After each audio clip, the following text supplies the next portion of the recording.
Good day, everyone. Welcome back to General Biology 2 lecture. This is your mom, Jeremy Sagario, your lecturer for the final term week 1 lesson. Last midterm, you have learned about the mechanisms of evolution, or the ways we can say that evolution really is happening, such as the idea of natural selection up to DNA recombination. This session, you will be learning about the shreds of evidence pertaining to the occurrence of evolution. To begin with, may I pose this question? What makes you unique and what makes you similar? After this lesson, reflect on it and have time to share it with your family members, friends, and classmates. What is biological evolution? Biological evolution is also called as descent with modification. Biological evolution is not simply a matter of change over time. Lots of things change over time. For example, trees lose their leaves, mountain ranges rise and erode. But they are not examples of a biological evolution because they don't involve descent through genetic inheritance. So the idea of biological evolution is that all life on Earth shares a common ancestor, just as you and your cousins share a common grandmother. Through the process of descent with modification, the common ancestor of life on Earth gave rise to the fantastic diversity that we can see as documented in the fossil records and around us today. Evolution means that we are all distant cousins, humans and trees, hummingbirds and whales. After knowing what is evolution or biological evolution, how can we be certain that evolution has occurred? The evidence for evolution is compelling and extensive. Looking at every level of organization in living systems, biologists see the signature of past and present evolution. Darwin dedicated a large portion of his book on the origin of species to identify patterns in nature that were consistent with evolution. And through Darwin, our understanding has become clearer and broader. Is this an evidence of evolution? Take a closer look at this gorilla hand. The similarities to a human hand are very remarkable. Comparing it through anatomy and characterizing the similarities and differences, it actually provides us an evidence pertaining to evolution. The evidence for evolution has primarily came from four sources. First, the fossil record of change in earlier species. Second, the chemical and anatomical similarities of related life forms. Third, the geographic distribution of related species. And the last is the recorded genetic changes in living organisms over many generations. The first evidence that we have here is called biogeography. The modern field of biogeography revolves around the study of species distribution across the planet and why such a distribution should exist. The geographic distribution of organisms on the planet follows patterns that are best explained by evolution in conjunction with the movement of tectonic plates over geological time. The image provided is an example of species distribution across an area of the planet Earth. This is called Wallace line.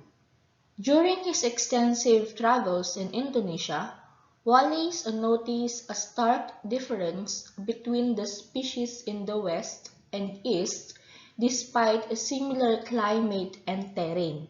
That's why it is called Wallace Line because the line is a manifestation of differences of organisms between the west and the east area of the globe.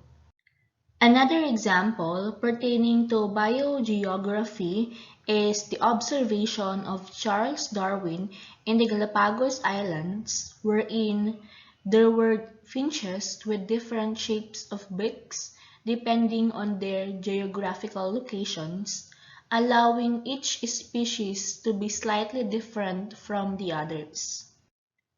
Using this observation, Darwin was able to infer that these finches could have descended with modification from a common mainland ancestor. Because different locations have different natural conditions, different animals ended up developing certain striking features. The second evidence of evolution is fossil record. Fossils provide solid evidence that organisms from the past are not the same as those in the present. It is because they show a progression of evolution. Scientists actually calculate the age of fossils and categorize them to determine when the organisms are relative to each other. The resulting fossil record tells the story of the past and shows the evolution of form over millions of years. This image is an Archaeopteryx fossil, which is an intermediary species between modern birds and dinosaurs. By studying fossil records, paleontologists have found out that almost 99% of all species that lived before became extinct. This means that we should know how to protect the organisms that live today. The third evidence of evolution is called homologous structure or divergent evolution. If two or more species share a unique physical feature, such as a complex body structure or a body plan, they may all have inherited this feature from a common ancestor. So physical features shared due to evolutionary history are said to be homologous. To give one classic example of homologous structure, we have here the forelimbs of whales, humans, birds, and dogs that look pretty different on the outside. That's because they are adapted to function in different environments.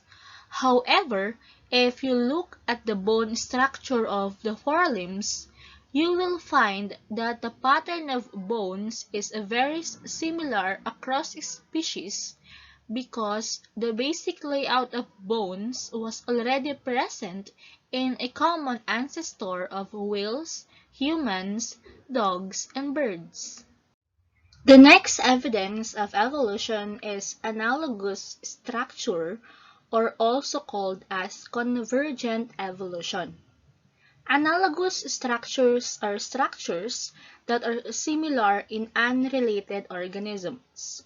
The structures are similar because they evolved to do the same job, and not because they were inherited from a common ancestor.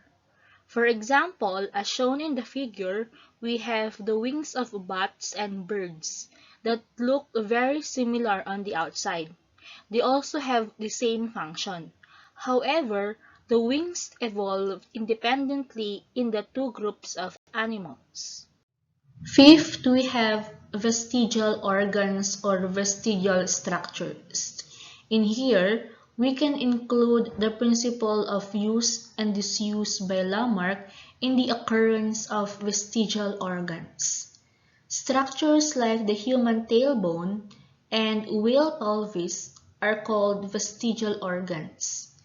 Evolution has reduced their size because the structures are no longer used. The human appendix is another example of a vestigial structure. It is a tiny remnant of a once larger organ. In a distant ancestor, it was needed to digest food. but in humans it serves no purpose. Another evidence of evolution is called embryology, which explains the idea of series of changes in body structure that an organism goes through from egg to adult. An example, we have here a fish, reptile, bird, and human that look very different in appearance. However, their embryos go through similar developmental changes as shown in the picture provided. For instance, all vertebrate embryos, including humans, have gill slits and a tail during early development.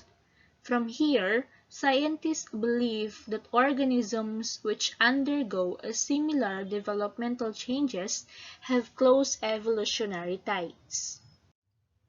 The last evidence to show the occurrence of evolution is called DNA or protein sequences. Biologists often compare the sequences of related genes found in different species to figure out how those species are evolutionarily related to one another. So the basic idea behind this approach is that two species have the same gene because they inherit it from a common ancestor. For example, humans, cows, chickens, and chimpanzees all have a gene that encodes the hormone insulin because this gene was already present in their last common ancestor. From the different evidences provided in this lecture video, may I pose this question: is evolution happening now? Evolution is always happening, though often at rates far too slow to be observed in a matter of days, weeks, or even years.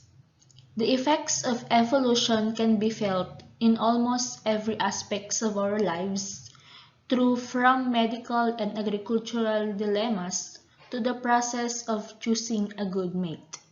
For example, in medicine, there's the question of how long the antibiotics we take now will remain effective given the relatively fast rate of which bacteria can evolve resistance to drugs. In agriculture, the need to protect this year's crops is pit against the concern that doing so will set the stage for insects to evolve pesticide resistance. For all of this, there is the issue of decreasing biodiversity, as most scientists believe that life on Earth is currently undergoing a mass extinction in which 50% or more of species will die out. These are just a few examples of ways in which evolutionary processes affect our daily lives. To check your understanding about the topic, answer these 1 to 6 items and post your answers in your respective group chat. Thank you for listening and have a good day.